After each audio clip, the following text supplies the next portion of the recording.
Okay, welcome back to Math 60. In this next problem set, we're going to really get into some important stuff here. We're going to introduce what are called expressions and talk about the order of operations. These skills we're talking about today are going to be used the whole quarter, so hopefully you'll work hard on this material right here. It'll pay off later. Anyway, last time we were talking about sentences, remember? So remember what a sentence is? Would you call that a sentence?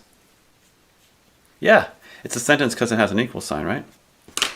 In fact, you would call this a open sentence. Why is it open?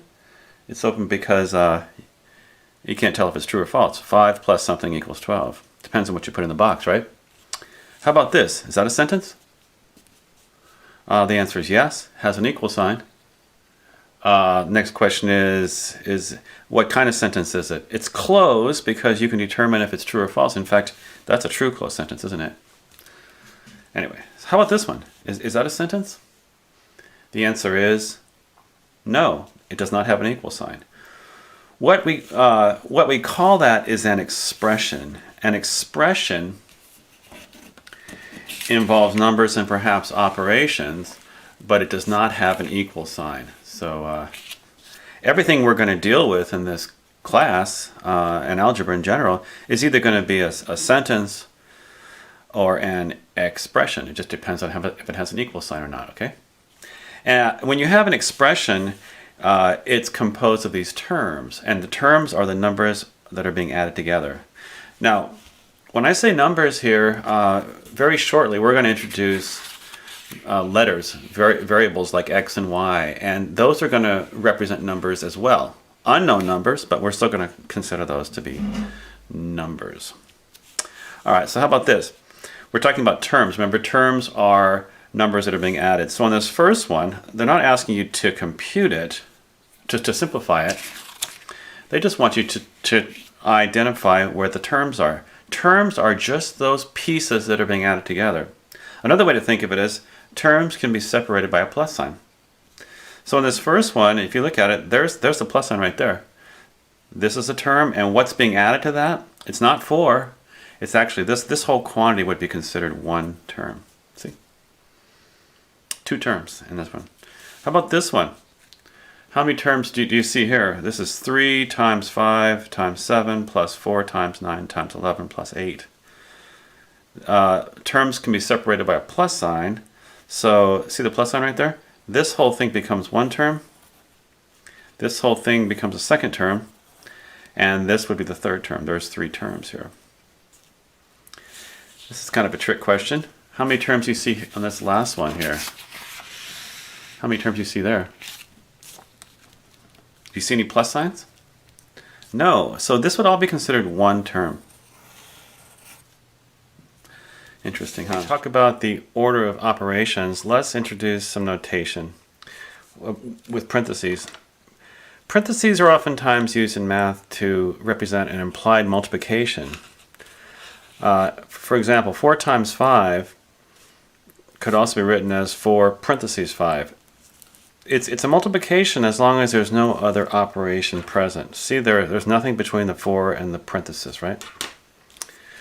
Or you could put the parenthesis around the first number. It doesn't make any difference. It means the same thing.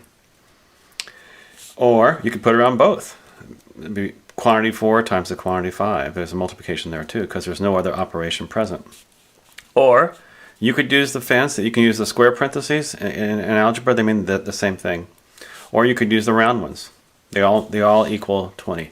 Now, why would you want to use different kinds of parentheses? Well, it might be visually easier if you use different kinds of parentheses. Anyway, but be careful. Parentheses don't always mean multiplication. For example, if you have 4 plus the quantity 5, then since there's an operation in front of the parentheses, these parentheses are basically not meaning anything. This would just be 4 plus the quantity 5, which is just 9. Same thing here.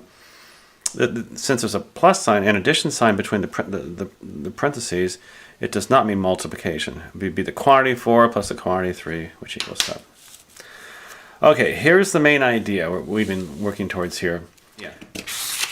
When you see this, 4 plus 3 times 5, first of all, is this a sentence or is this an expression?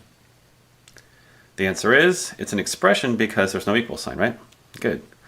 Question is, what do you do first? Do you do the plus or the times? And it makes a difference. Oftentimes, it makes a difference which order you do things. So you have to be careful. That's where the order of operations comes from. It's a convention we follow that tells you when to do what, in what order. It's not as arbitrary as it may seem. Later on in the course, you're going to talk more about why the order of operations is the way it is. But for now, let's just go over it.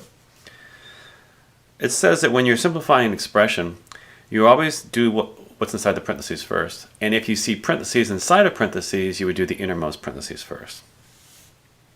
Okay, then you do the exponents. And we're not going to talk about exponents till chapter 4, but this is where they fit in. Then you do multiplications and divisions from left to right, whichever occurs first.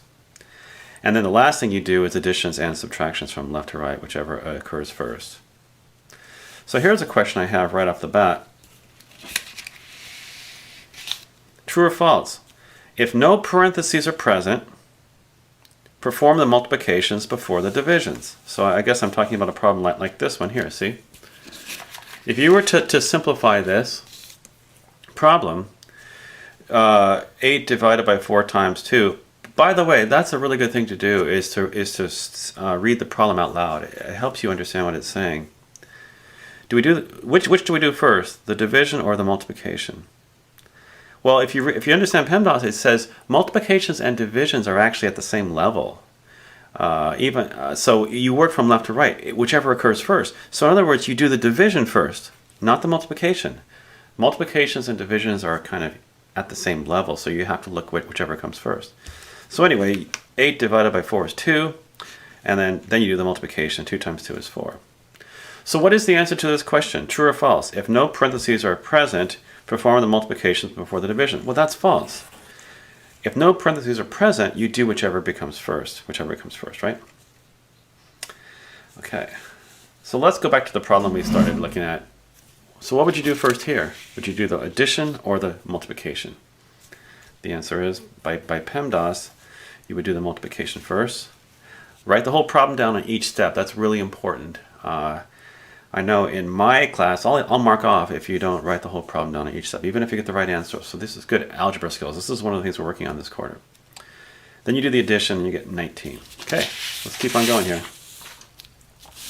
Problems get harder. They get messier. And in developing a good framework for doing math, one of the things is really practicing good algebra skills and writing good solutions to your problems. Okay, again, is this a sentence or an expression? This would be an expression. The instructions would say simplify, by the way. Now, you see parentheses here. PEMDAS says you would work inside the parentheses. Now, so let's do that. By the way, I'm doing 2 steps on one line. That's okay to do.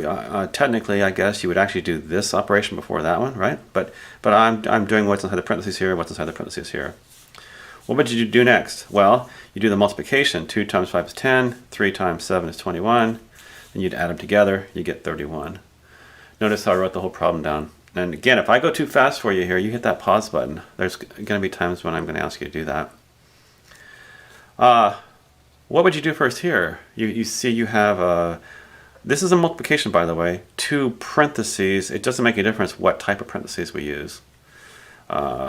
Whether the curly ones or the round ones or the square ones, they all mean the same thing. This would be read 2 times the quantity of 3 plus 2 times 5. So what would you do first? You look inside the parentheses and you see an addition and a multiplication. Do you see that? That's the first operation we do. But we write the whole problem down. Notice I wrote everything down. All I did was multiply the 2 times the 5, so this would be a good first step. Then you do the addition inside the parentheses. Finally, you'd multiply by 2. You get 26. All right. This one, what would you do first here? Now here you see what are called nested parentheses or parentheses inside of parentheses. If I were to read this back, I would say 2 times the quantity of 3 plus 2 times the quantity of 1 plus 5. Inside the innermost parentheses, you see that's what operation you would do, 1 plus 5. Okay, so that gives you a 6, but notice I wrote the whole problem down exactly the way it was written. Now we look inside of these square parentheses, you see 3 plus 2 times 6. When you do this multiplication here, next, that gives you a 12, but you write the whole problem down. You see how it gets easier? And then you add inside the square parentheses, you get 2 times 15, which is 30. Let's do this one, then I'll give you a few to try. How about that? Inside of these, we see the round parentheses, and inside those you see the square ones, and inside of that you see an addition and a multiplication. That's the first operation, 5 times 1, which is 5. Notice how I wrote the whole problem down? Then inside the square parentheses, the innermost, I'm going to get a 7. Now if you look inside the curly ones, you get 1 plus 3 times 7. Remember, that's an implied multiplication. That's 21. Write the whole problem down. So you get 2 times 1 plus 21, almost done. Gives you 2 times 22, which is 44. All right, here you go. Hit the pause button. Try these. I'll give you a couple minutes. Hit the pause button here, and we'll go over these.